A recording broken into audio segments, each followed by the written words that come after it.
Presentation. Welcome to my presentation. It's going to be on Geezers. Geezers is a UK-based specialist boxing equipment retailer founded in 1994, operating mainly through e-commerce. The brand sells gloves, boots, headgear, apparel, and training equipment, sourcing most of its stuff from legal global brands while offering its own product line. Its main strength is its position as a multi-brand specialist, unlike manufacturers which only promote their own brands. Geezers can support comparison across brands, products, and use cases. This matters in boxing because equipment is tied to performance, not protection, and not just preference. Domestically, Geezers already has credibility within the UK amateur boxing market through its product depth, gym relationships, and fulfillment experience. The challenge is international growth outside the UK. The brand cannot rely on existing familiarity, so it needs to become visible earlier when users research and comparing and deciding what equipment to buy. This is the gap that the campaign responds to, moving Geezers from a transactional retailer into a trusted decision-making reference point. Moving on to the logo overview, the current logo over here. Boxing, well, this will be retained to preserve existing recognition, credibility, particularly within the UK market. Maybe just change the color a bit. Mostly of it will stay the same. The digital environment require greater flexibility. Content is consumed across platforms with thumbnails, short form video overlays, and mobile screens where traditional logos can lose clarity. So to address this, a simplified secondary visual mark is introduced alongside the primary logo. This allows for consistent recognition, high frequency, and small format environments such as TikTok and Instagram and YouTube to be more to to be more accustomed to those platforms. This reflects platform-based media systems where visibility is shaped by how content is displayed and repeatedly encountered, making adaptable visual identity important, as Van Dyke highlights. From an international perspective, a simplified visual mark also reduces reliance on text, allowing the brand to communicate more effectively across different markets. As a result, Geezers operates a dual identity system. Primary logo maintains credibility. Secondary mark improves visibility across digital platforms. Moving through the SWOT analysis, it's already established and credible, as I mentioned before. It's got multi-brand retail positioning and is already currently using an effective e-commerce infrastructure, and it's already in a niche category. Weaknesses wise, it's in a heavy is relying heavily on the UK demand. It's got a content demand model, and it's limited emotional and aspirational narratives. Most of its marketing is just saying buy from us. It's also got logistical friction when it comes to distant marketing. We'll touch on this a little later. Opportunity wise, though, it does have, as AI grows, there's more of an AI mediated discovery layer. It's also a content gap that it can dive into. And as boxing starts rising, there's more people that will be interested in taking part and buying from them. And there's also more of a behavioral shift towards research driven buying. Uh, these will also come with threats: the manufacturer direct to consumer expansion, marketplace dominance, algorithmic dependence, and international brand loyalty bias. Looking at the wider market from this, um, this reflects a wider shift in the market. Consumers no longer rely on a single source when purchasing equipment. Instead, they may move across platforms to compare, evaluate, and validate options before making a decision. This behavior reflects a convergent digital environment where content is distributed, making this behavior consumers are no longer rely on a single source when purchasing equipment. Instead, they move across platforms to compare, evaluate, and validate options before making a decision. This behavior reflects a convergent digital environment where content is distributed and consumed across multiple interconnected platforms. As a result, competition is no longer limited to product availability or price. Brands must present at a point where users are trying to understand what to buy. Looking at the competitive analysis, is shaped by different retail models, each performing well at specific stages of the journey. Sports Direct operates on a price-led model built around accessibility and scale, performs effectively when consumers already know what they want and are looking for convenience or affordability. However, the experience is largely catalog-driven with limited explanation of products differences. Toughware represents a manufacturer-led model. Its strength lies in identity and product focus. It allows it to build trust within its range. However, this also limits ability to support comparison as it can only promote its own products. Made for Fires operates closest to Geezers of Mall, a special multi-brand retailer. While it provides product variety and targets a similar audience, its approach remains product-led. Users can still expect to interpret technical differences independently. Across all three competitors, consistent pattern emerges. Each captures a part of the journey, but none fully supports the stage where users are deciding between options. This gap becomes more important in boxing, where equipment choices are linked to its performance, safety, and regulation. As a result, uncertainty is higher, increasing the need for comparison, validation, and guidance before purchase. This gap is further amplified in international markets, where existing brand familiarity users are more likely to begin with general queries, such as best close to sparring, rather than search for a specific retailer at this stage. Visibility is determined by which brand provides the clearest and most useful answer. This reveals a structural gap in the market. At the moment, there is no dominant trusted source that consistently supports users in understanding, comparing, and confidently choosing boxing equipment across brands. So this gap forms the basis of this campaign's positioning. Looking at the perceptual map, most brands try to lean onto one side, either product range or product detail. As mentioned before, there is a gap to take advantage of. There is no dominant trusted source that consistently supports users in understanding, comparing, and confidently choosing boxing equipment across brands. This gap forms the basis of this campaign's positioning. Looking at the perceptual map, most brands try to lean onto one side, either product range or product detail. As mentioned before, there is a gap to take advantage of that no one tries to take decision making station. So Geezers can take fill that gap as a brand that supports decision making through comparison and practical guidance. Its multi-brand model allows it to explain differences across products in a way that manufacturer-led brands cannot, while offering a greater clarity than catalog-based retailers. If you look at the positioning statements, you can say for amateur and recreational boxers, research and equipment, Geezers Boxing is a specialist retailer that helps users choose the right gear through clear comparison and practical guidance rather than leaving them to navigate options alone.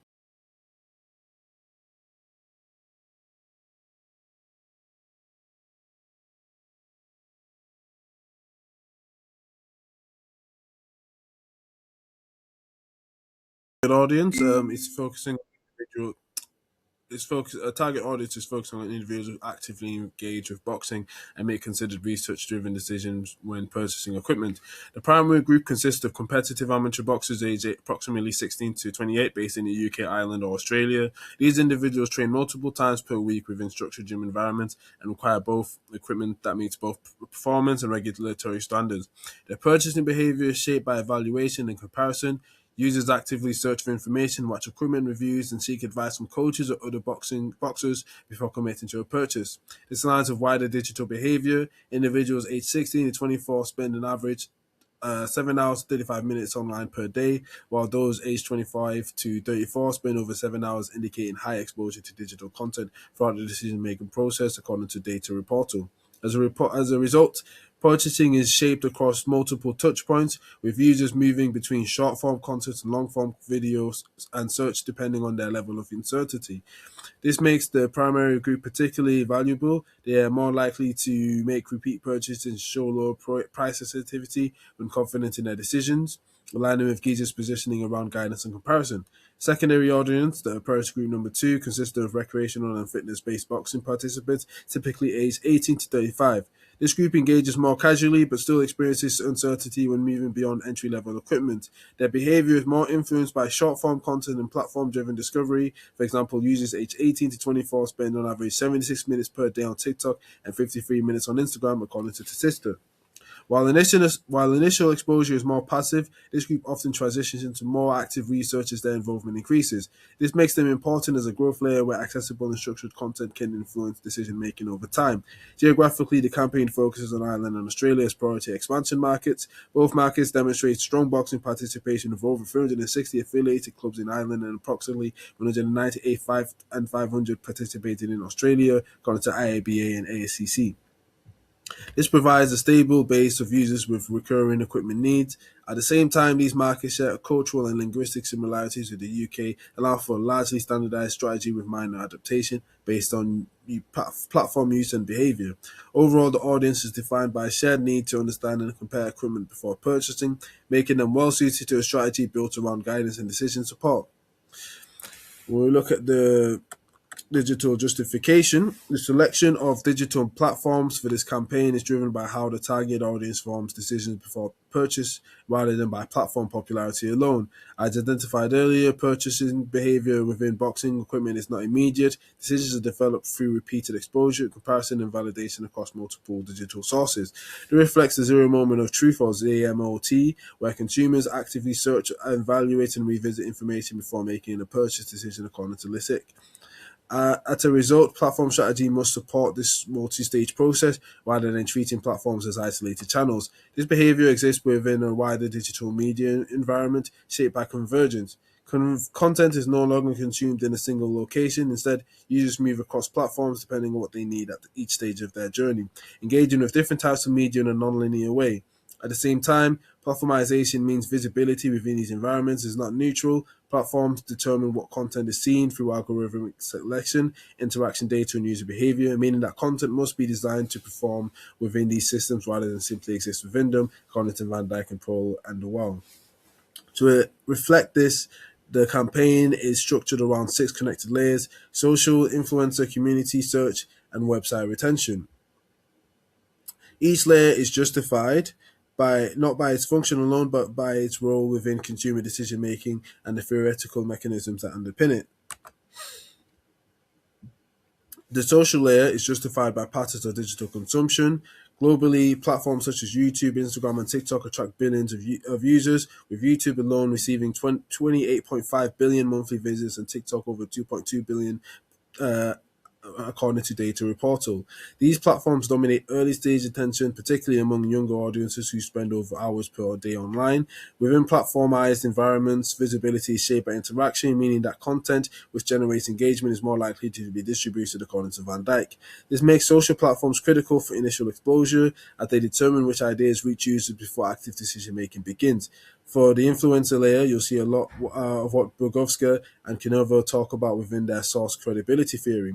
Influence within digital environments is not determined solely by reach, but by perceived trustworthiness, expertise, and relatability. These characteristics directly impact consumer attitudes and purchase intentions. In a category such as boxing equipment, where decisions are tied to performance and safety, credibility becomes very important. Users are more likely to trust individuals who demonstrate real usage and experience, making influencer content a key mechanism for reinforcing decision confidence. The community layer is connected to Barrage and Singh's theory of electronic word of mouth. Consumers actively seek validation from other users when making decisions, particularly in environments where uncertainty is high. Peer-generated content plays a central role in shaping trust, as it is perceived as more credible than brand-controlled communication. This makes community platforms essential within the decision-making process, as they allow users to confirm, challenge, and refine their choices through discussion. The search layer highlights zero moment of truth. When users move into active evaluation, they rely on search platforms to access structured and comparative information. These platforms act as information gatekeepers, prioritizing content based on relevance, structure, and perceived authority. This stage represents the point at which decisions are actively formed, making visibility within search environments critical for influencing final outcomes. The website layer follows Kim and Neem information quality and decision-making theory. Clear and accessible and well-structured information can increase perceived value and reduce uncertainty, which directly influences purchase intention and loyalty behavior. In this context, the website functions as a central environment where users can move from evaluation into decision, supported by structured comparison and accessible information. The retention layer is just through subscription and customer lifetime value theory. Wu et al. Shows subscription models influence behavior by creating a sense of ongoing investment, encouraging users to return and engage repeatedly to justify their initial commitment. This shifts the relationship from a transactional interaction to a longer-term engagement model, increasing both retention and overall customer value. From an international perspective, the selection of Ireland and Australia reflects a balance between standardization and adaptation. Both markets share cultural and linguistic similarities within the UK, allowing for a largely standardized digital strategy, while still requiring adjustment based on local platform usage and behavior. Together, these layers reflects how digital decision-making operates in practice. Consumers move across platforms depending on their level of uncertainty, engaging with different sources to build understanding, validate choices, and reduce risk before purchase. By aligning platform selection with these behavioral and theoretical foundations, the campaign positions users within the environments where decisions are shaped rather than only where transactions occur. Moving on to the objectives, the campaign is built around four objectives, each aligned at different stages of the consumer journey, from initial discovery through to long-term retention. First is to increase international discovery, specifically to increase non-banded organic search impressions from Ireland and Australia by 40% within 6 months, focusing on comparison-based and informational queries. The reason for this is simple. At the moment, Geezus mainly captures users who already know what they're looking for. To go internationally, the brand needs to appear early in the journey when users are still researching and creating options. Success here will be measured through Google Search Console, tracking impressions, click-through rates, and growth in non-branded queries.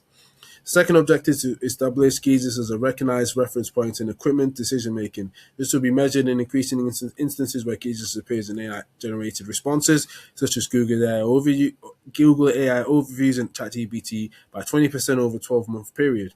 As the search behavior shifts towards AI-generated answers, visibility is no longer limited to rankings alone. Platform now select content based on structure, relevance, and perceived authority, according to Van Dyke. By tracking whether Geezus is cited or referenced in these responses, we can assess whether the brand is becoming part of the decision-making process itself. Third objective focuses on conversion. The aim is to increase conversion rates from Irish organic by 35% and Australian traffic by 30% within 6 months, moving from a baseline of approximately 1.3 to 1.45% to around 1.75 to 1.95%. This reflects the reality that conversion rates in sports equipment retail tend to be lower than the general e-commerce benchmarks due to the more considered nature of the purchase. Success will be measured through Google Analytics 4, tracking conversion rates, product interaction, and user journeys to understand whether informational content is effectively leading to purchase behavior. And lastly, the fourth objective is retention and behavioral shift. The aim is to increase the 90-day returning user rate by 20% in Ireland and 50% in Australia within 9 months. If the campaign is successful, users should not only purchase once but return when they need to replace or upgrade equipment. This will be measured through GA4 cohort analysis, tracking returning users, repeat visits, and repeat purchase over time. Together, these objectives reflect a full funnel approach, from increasing visibility to influencing decisions to drive the conversion and ultimately building long-term customer relationships. So, looking at the campaign, first part of the campaign focuses on social platforms, where the objective is to create initial interest and introduce equipment-related decisions before users actively search. The layer is built across 4 platforms: TikTok, Instagram, YouTube, and Facebook, as well as Snapchat, each competing a different role within the early stages of the journey. TikTok operates as a primary discovery platform. Content is designed to introduce platforms and comparisons quickly, using short-form videos that highlight common mistakes or uncertainties, such as how you're using the wrong gloves or sparring. Performance is measured through TikTok analytics, focusing on views, engagement rate, completion rate, and interaction. These metrics indicate where the content is being distributed and whether it's capturing attention within an algorithm-driven environment. GA4 is also going to be used to track whether the intention leads to further action, including them to visit our website. Instagram similarly supports both discovery and reinforcement. Those both be used to repeat exposure through similar short-form content. The measurement will also follow the same 2-stage structure. Instagram analytics track views, engagement, and follower growth, while GA4 measures traffic, navigation behavior, and conversions from Instagram users. YouTube will operate between discovery and research. There will be long-form content instead, providing detailed breakdowns, including full comparisons, equipment explanations, and use case scenarios. Performance is going to be measured through YouTube analytics, including watch time, audience retention, and subscriber growth, indicating depth of engagement. GA4 will also track how people will transition from video content into website, including session behavior, page depth, and conversion outcomes from YouTube traffic. Facebook serves a more targeted role within the strategy. Content is directed towards older and more experienced participants, particularly coaches and gym decision makers who influence equipment choices.